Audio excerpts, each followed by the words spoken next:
home, my brothers and sisters.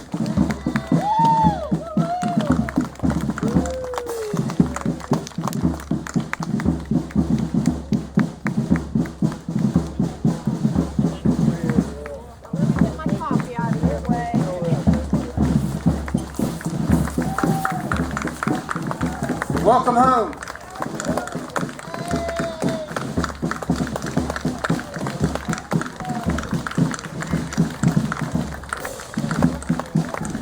Welcome home.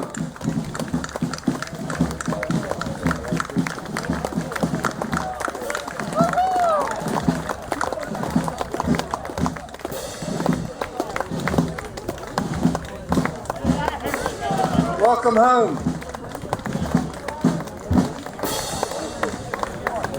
Please take your seats.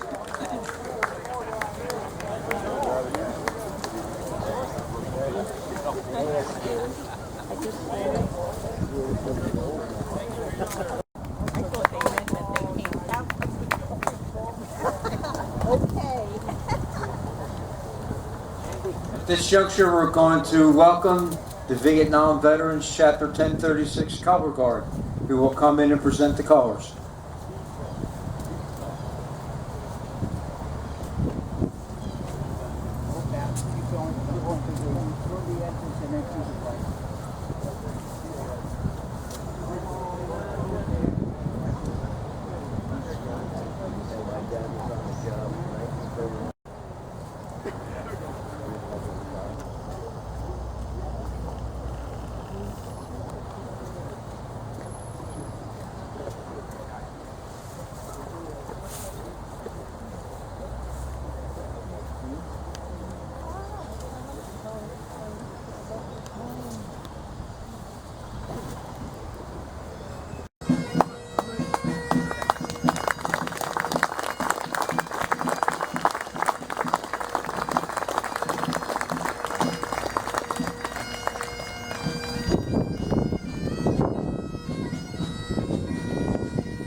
United States Marine Corps.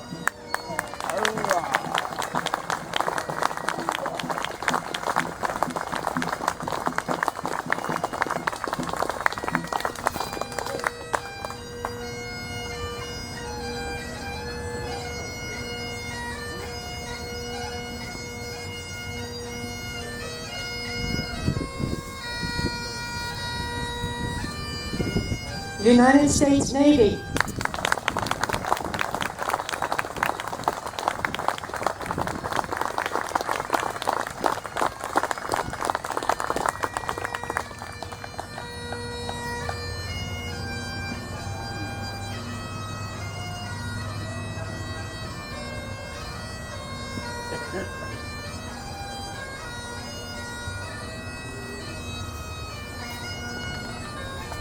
United States Air Force.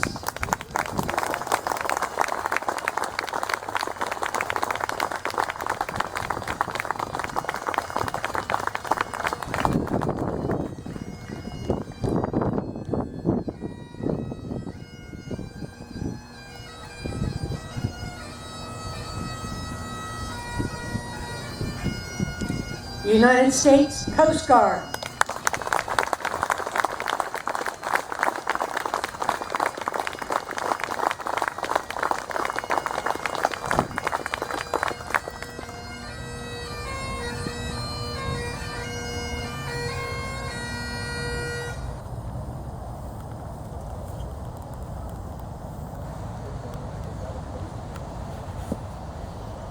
Reduce forces in a systematic way, and that occurred over the following 4 years. In December of '72, as I was approaching Madeiros, I was working in a tactical operations center with a young captain. I remember he came over to he jerked on my sleeve and he said, Major, do not leave us. We cannot survive without you. Pretty prophetic. I often wonder what happened to that young captain. Even a school teacher, he was drafted. I don't know, I hope that at least he got sent to a re-education camp and maybe got back to his family somehow, but we don't know. Years later, I met an officer who was part of a joint commission that went to Hanoi in 1973 to negotiate the terms of the ceasefire. His name was Harry. Harry claimed he met a very senior North Vietnamese general at that meeting. And he said to the general, "You know, sir, the United States and its allies never lost a battle in that war." And the general turned to him and said, "That is absolutely correct and perfectly irrelevant." It was irrelevant to that general because I think he had an idea that once we left, they were going to be successful. They were going to take over the South, which they did within about 2 years. But ladies and gentlemen, that Vietnam War was not irrelevant to me. I don't think it's irrelevant to you. It wasn't irrelevant to the families of those over 58,000 that were killed there, or seriously wounded, or disabled. It wasn't irrelevant to the families of the MIA who still agonize over what might have happened to their loved ones, still unaccounted for. No, for me, it wasn't irrelevant, it was personal. The Vietnam War was a defining event for me. It left an indelible mark on my life, as I'm sure it did on yours. I've got vivid memories of the places and the events and the actions that I was involved with in my 3 tours. I'm sure you've got some vivid memories too. For some of mine, it's like it happened yesterday afternoon. I also have very vivid memories of the faces and names of friends of mine that were killed there.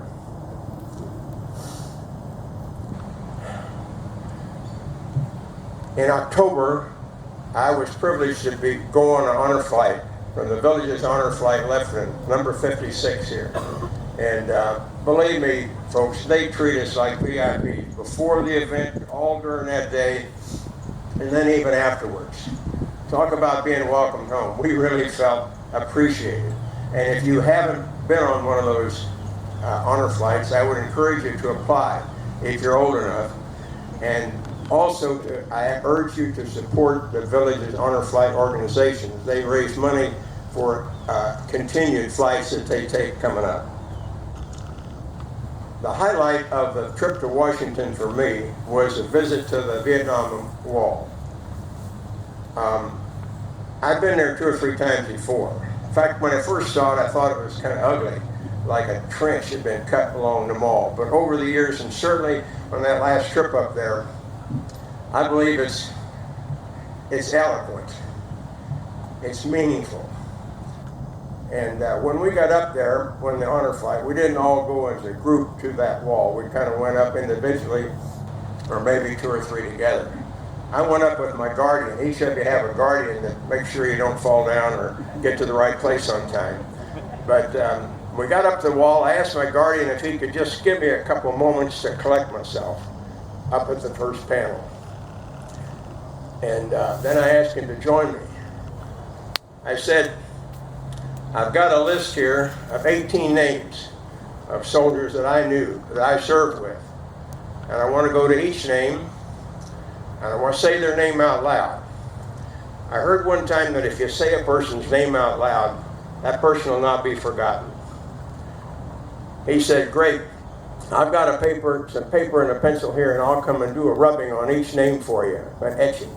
I said, "Thank you, but no. I don't need a rubbing of their name. I got their names right here." So he came up with me. We went to each name, and I was able to give him in 3 or 4 sentences what I knew about the soldier. How old he was, where he was from, maybe what he was doing, what his job was in the unit, how he was killed, and maybe if I knew about his family back home. It meant a lot to me to do that. We got to panel number 35 West. It came to the name of David Paul Nash. David Nash was a PFC in my rifle company in 1968. He got to Vietnam in October of '68. He was from Whitesville, Kentucky. On the night of the 28th of December of '68, we sent out 4 or 5 ambush patrols in a pretty good sized area. And David was on one of those patrols, and he was in a position with 3 other soldiers. They were at an intersection of a couple large rice paddy dikes. A little before first light on the 29th of December, the enemy sneaked up on that position somehow, took them under fire, and threw a grenade right into the position. Now, I would imagine David Nash had less than 2 seconds to decide what to do. He might have been able to jump over the dike, I don't know. What he did was put himself on the grenade. The grenade exploded. He, of course, was killed. But the 3 soldiers with him were not injured badly anyway, as far as I know.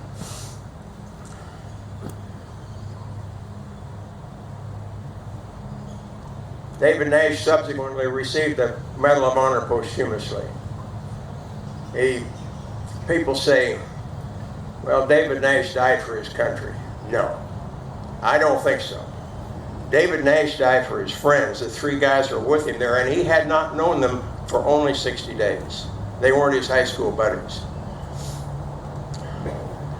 In the Bible, in the book of John, the 15th chapter, the 13th verse, Jesus Christ himself said, "Greater love hath no man than this, than to lay down his life for his friend." Ladies and gentlemen, that's exactly what David Paul Nash did early that morning in a stinking rice paddy halfway around the world from Whitesville, Kentucky. David Nash is my hero. Of all the people I met in the Army in 26 years, privates all the way up to 4-star generals, David Nash is my hero. I say his name out loud. He was one of a family of 6 kids. I got a letter from his sister. She said he didn't want to go to Vietnam, but he went because he felt he needed to. He had to. They put a monument up for him in a little town there. I'll tell you this, I'm proud to have served with David Nash. I'm proud to have been his company commander. And I'm proud to be here with you today, all you veterans in particular. You served honorably. You followed the orders that were given to you. You did your duty as you understood it, in spite of the adverse conditions and restrictions we operated under, in spite of the political controversies and the uproar back here in the States, and the lack of support that we all received, and the personal abuse that you suffered when you headed home. And I think most of us did. We can't erase that. We can only be glad that people who have come back from Iran and Iraq and from Afghanistan have been treated so much better than we were. That's a blessing, isn't it? To see them treated and welcomed home.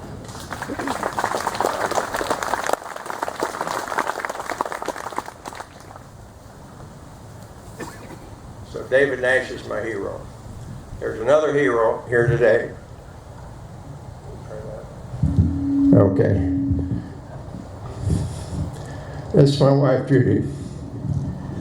We got married in 1964, and 6 months later, I deployed with my unit, the 101st Airborne Brigade, to Vietnam. She used to tell people, my husband left for work one morning and came back 12 months later. Well, during all 3 tours of duty, Judy soldiered right along with me. We had a young daughter on the second tour, about 6 weeks old when I left, and a son on the 3rd tour. She took care of everything back home. She wrote to me several times a week. I never got a letter with a complaint in it. She never said the washing machine broke, or I had a flat tire in the car, or the kids got the cold and they're fussing with each other. Nothing like that. Always positive, always upbeat.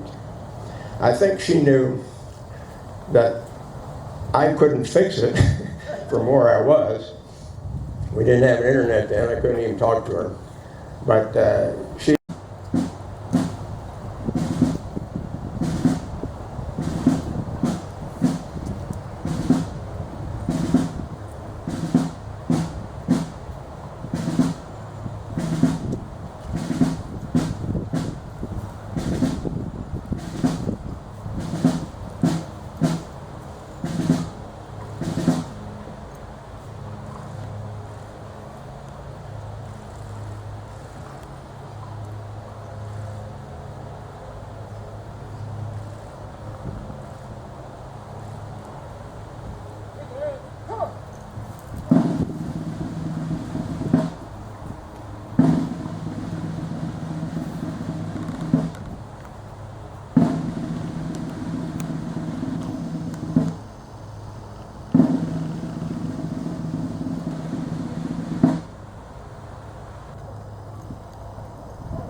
God bless America, land that I love.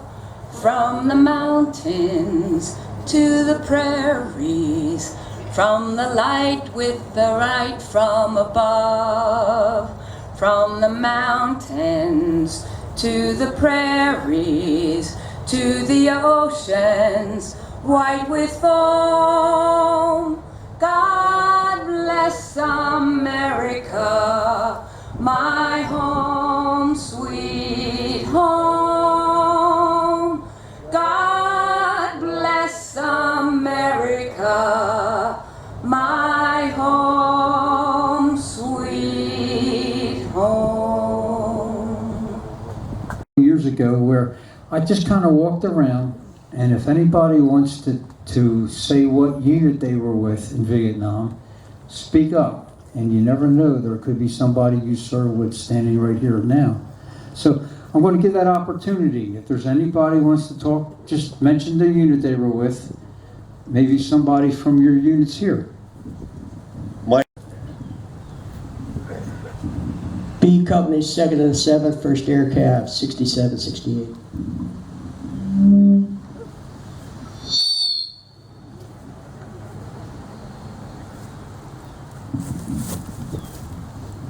Seventh Motor Transport, 3rd Marine Division, 6970.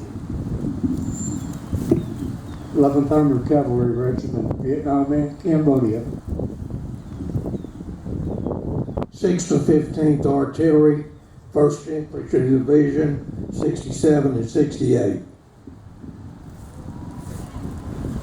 HC-7, Helicopter Combat Support, 68, 69, and 70. 3/4 Cav, Cu Chi. 11th Armored Cav.